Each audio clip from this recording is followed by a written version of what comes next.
اللهم صل وسلم وبارك على سيدنا محمد. تعالوا شوفوا عملنا الكيكة الحلوة ازاي مع بعض. شايفين الكيكة، شايفين قوامها خفيفة وهشة بجد روعة.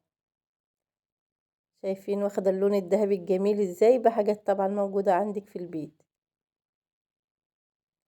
شايفين الشكل والجمال، بسم الله ما شاء الله. ريحتها هنا كانت قلب الدنيا، وكمان واخدة اللون الذهبي الجميل والسوا بتاعها مظبوط. بجد طلعت صينية كيكة من الآخر.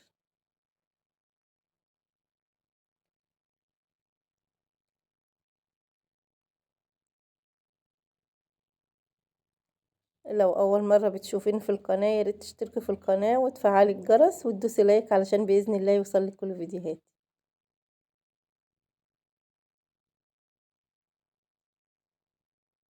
من أحسن الكيكات اللي تعمليها كيكة البرتقال وكيكة الاستفندي، وطبعا احنا في موسم البرتقال وموسم الاستفندي. تعالوا كده نشوف عملناها ازاي ومقاديرنا مع بعض. أنا معايا هنا حوالي كيلو إلا ربع أو نص كيلو على حسب الكمية اللي هتعملي بيها. ده استفندي. السفندي المسكر الصغير كده بتلاقيه مسكر قوي وموجود في السوق. معايا شفشة الخلاط. طبعا هنقسم السفندية كده نصين. ما تخافيش من البذر والقشر ده كله هنصفيه. هنقطع الكمية كلها اللي موجودة معانا. طبعا انت لو حابة تقللي الكمية تكتري براحتك انت. طبعا مغذية ومش عايزة اقولك طعمها وريحتها روعة. قطعت كل الكمية زي ما انتوا شايفين كده. هنضيف عليها كوباية مية عادية خالص من الحنفية. هناخدهم كده ونضربهم كويس. بعد ما ضربناهم كويس بتلاقي الخليط تقل. انت بتخففيه حوالي بكوباية مية تاني. هنصفيه كويس كده زي ما انتوا شايفين. طبعا على حسب كمية الدقيق اللي هتعملي بيها بتزودي المية.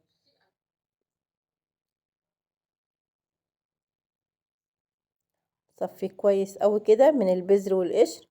وطبعا زي ما قلتلك ان القشر ما ممررش ولا حاجة، بيديها نكهة وطعم حلو. صفينا الاستفند كده زي ما انتوا شايفين. طبعا ناعم وجميل.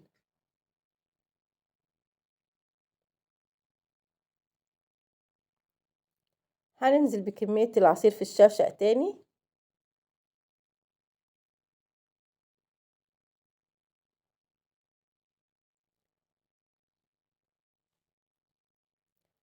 ومعايا بيضتين هنضيفهم كده على العصير او على الخليط. ضفت البيضتين كده زي ما انتوا شايفين.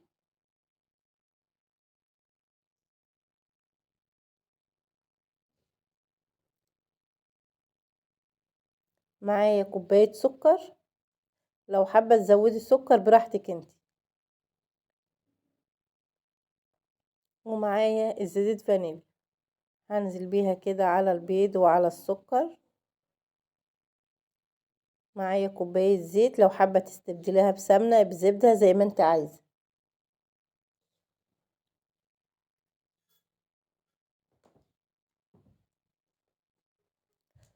هناخد الخليط ده نضربه كويس لحد ما لونه فتح معانا زي ما انتوا شايفين كده.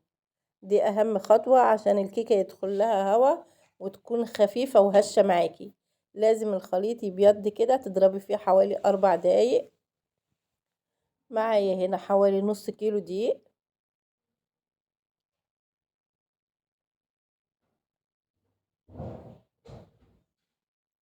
هنزل عليها بكيس من البيكنج باودر.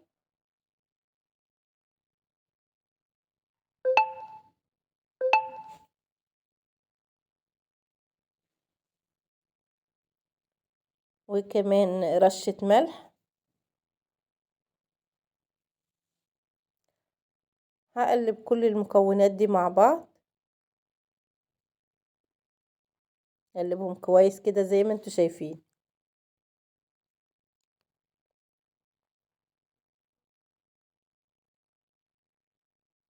هنزل عليها بالخليط شوية بشوية كده زي ما انت شايفة،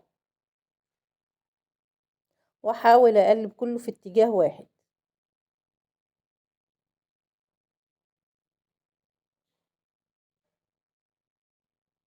نزلت بالكمية كلها كده زي ما انت شايفة، وهقلبه كده كويس مع بعض.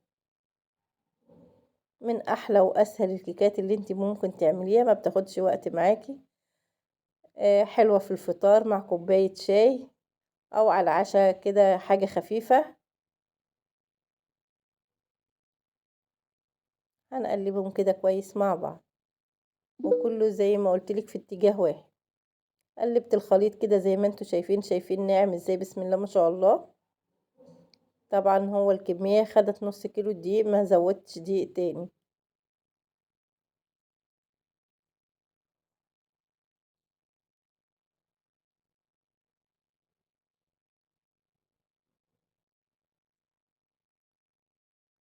كده قوامها كده كويس.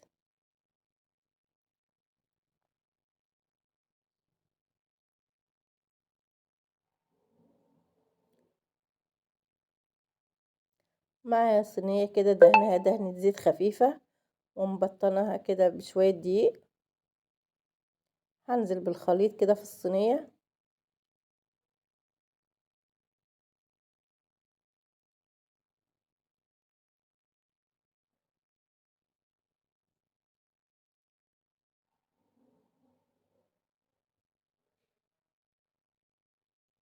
هحاول اخبط الصينية كده مرتين. هندخلها الفرن ونشوفها كده بإذن الله في التقديم. وده يا جماعة بعد ما الصينية كده طلعت، بسم الله ما شاء الله، شايفين؟ خفيفة وهشة، وشايفين لونها واخدة اللون الذهبي الجميل. وكمان السفندي مديها اللون الروعة اللي انتوا شايفينه. طبعا طعمها وريحتها، هقطعها طبعا هي لسه سخنة شوية. انت ممكن تسيبيها بقى لما تبرد.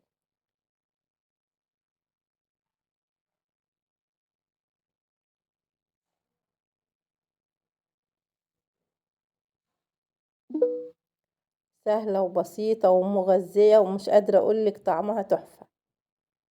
هناخد منها قطعة كده. انت بقى زي ما قلتلك بتسيبها تبرد.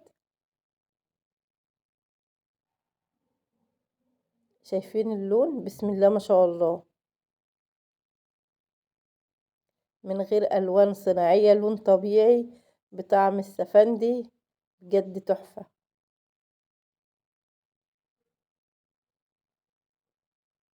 شايفين؟ طالعة هشة وخفيفة وجميلة، بسم الله ما شاء الله. يعني يمكن التصوير ظالمها، اللون احلى بكده بكتير.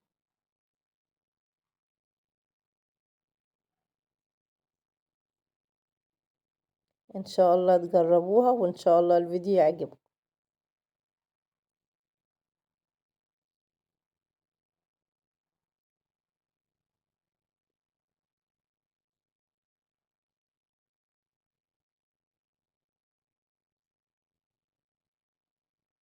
هنظبطها كده في طبق التقديم زي ما انت، انا قطعت كده استفند كده معاها. شايفين شكلها؟ بسم الله ما شاء الله.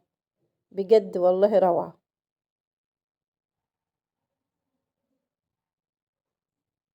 حلوة قوي. شايفين؟ اهم حاجة ان هي طالعة خفيفة وهشة زي ما انتوا شايفين كده. يا رب النهاردة يكون الفيديو عجبكم.